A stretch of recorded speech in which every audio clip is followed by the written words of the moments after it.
Electric State's the latest film from the Russo brothers, recently dropped on Netflix. Now, I know they did a great job with Infinity War and Endgame, but if this is the best they can deliver with a reported budget of over 300 million, it makes me lose faith in the future projects like Avengers Doomsday. Going in, my expectations were ridiculously low, especially after seeing the trailer. That being said, the film was slightly better than I expected, and I mean slightly, but was the Electric State actually worth watching? Let's get into it. Now, I'll admit, some scenes in The Electric State made me laugh, and a few of the characters were entertaining. Well, mostly the robots, the humans not so much. Which is a shame because they had a great cast, with big names like Stanley Tucci, Woody Harrelson, Millie Bobby Brown, Chris Pratt, Anthony Mackie and Giancarlo Esposito. I can see where the budget went, but some of the characters either felt underutilised or pointless. Coleman Domingo, for example, from Fear the Walking Dead, plays a character called Wolf, and with his voice and charisma, it's a shame he was relegated to just one scene, especially when he was one of the more interesting characters in the film. Then you have Giancarlo Esposito playing the Marshal, who could have been an interesting character but lacked any real depth or backstory. There was no real reason for his motives, and seemed more robot than human at times. You're heartless. You can't be heartless to things with no heart. What's stupid though is how relentless he was at hunting people who committed crimes he didn't witness. But when he witnesses someone actually kill a person in front of him, he just walks away saying some bullshit like, Because I finally met someone less human than a robot. It just made his entire character feel pointless. They had an opportunity for him as a marshal to swap sides and fight alongside the robots, but no, fuck that, let's just have him walk away.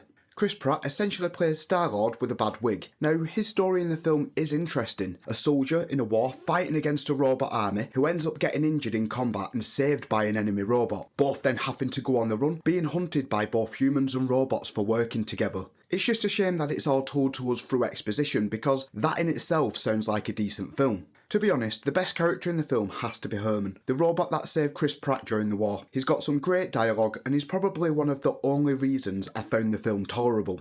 Now, before getting into the story, I need to talk about Millie Bobby Brown's character Michelle. She was just meh. Now, this'll sound bad I know, but I would have preferred her character to have died in the car crash and have the story focus more on her brother and what happens to him because that's actually interesting. Then I would have had Millie's character appear in her brother's flashbacks, and it's not that I'm a Millie Bobby Brown hater, like, she's good in Stranger Things, but in the context of this film she just felt like a bit of a pointless character, especially when you compare her story to other characters.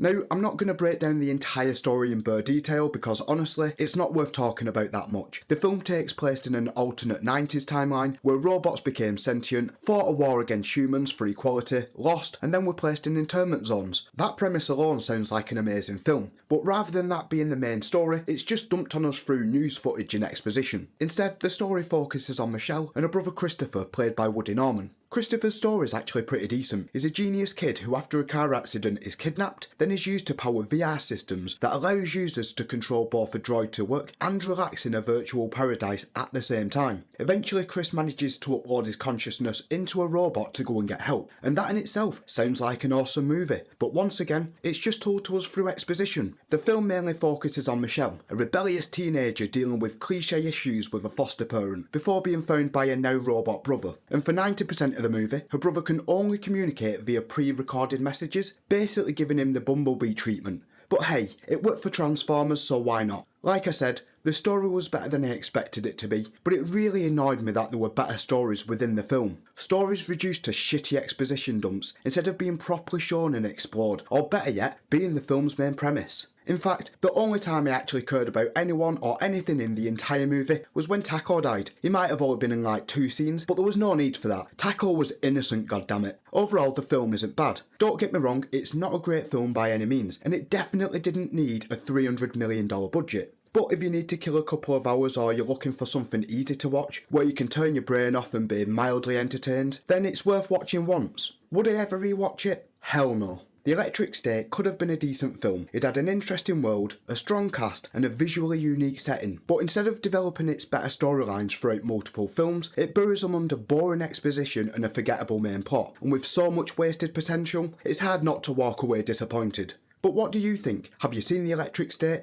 If you have, show your thoughts in the comments below, and if you could do me a solid by liking and subscribing, it'd be much appreciated. Also, if you like live stream gameplay, then check out my Twitch, and I'm currently looking for a Discord administrator, so if you're interested, join my Discord and send me a message. The links are in the description. I hope you all have a great week, and thanks for watching. Until next time, peeps, stay frosty.